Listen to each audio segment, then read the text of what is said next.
So in today's video, I'm going to be talking about why I do not think DeAndre Ayton is a bust. I'm going to be giving you guys 6 reasons why I think this. I'll admit, after DeAndre Ayton's great playoff year this year, and in general, and even in the regular season, a lot of people have been hopping on the DeAndre Ayton bandwagon, and I kind of have too.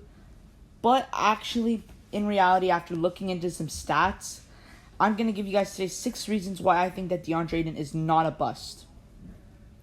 So, DeAndre Ayton's career averages are 16 points, 11 rebounds, 2 assists, with a steal and a block. So, without further ado, we're going to get right into the video. The first reason is DeAndre Ayton was projected to be the best player of that draft class. After going to college in Arizona, he looked like the consensus best player in the draft class. Better than Doncic, better than Trae Young. So you can't blame the Suns for drafting DeAndre Ayton, because at that time it wasn't like Anthony Bennett, where Anthony Bennett was supposed to be around like the 6 or 7 mark, but he got drafted 1 to the Cavs. This guy was supposed to be the consensus number 1 pick, so you can't really blame Phoenix for drafting him. So number 2, at the time in 2018, the Suns needed a center more than a point guard. The Suns had a young 23-year-old Elfrid Payton, who just came off a 13.6 rebound or 6 assist year. So I guess Phoenix thought that they were good at point guard, but then their center was Alex Len, 8.7 rebounds.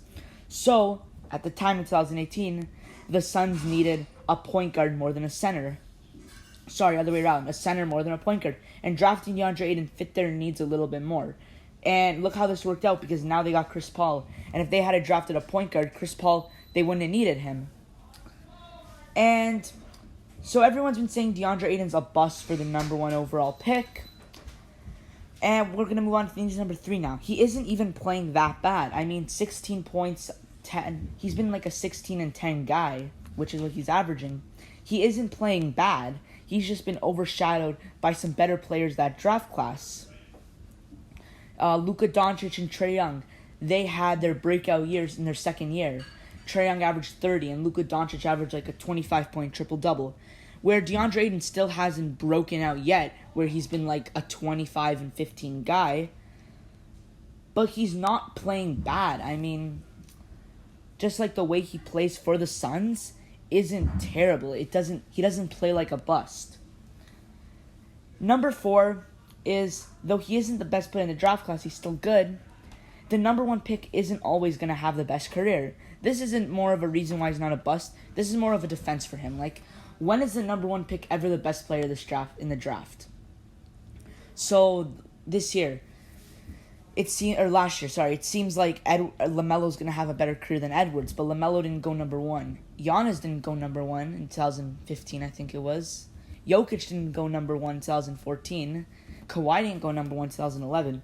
The number 1 player isn't always going to have the best career. The draft is a gamble. And number 5 is that the stats do not show his skills.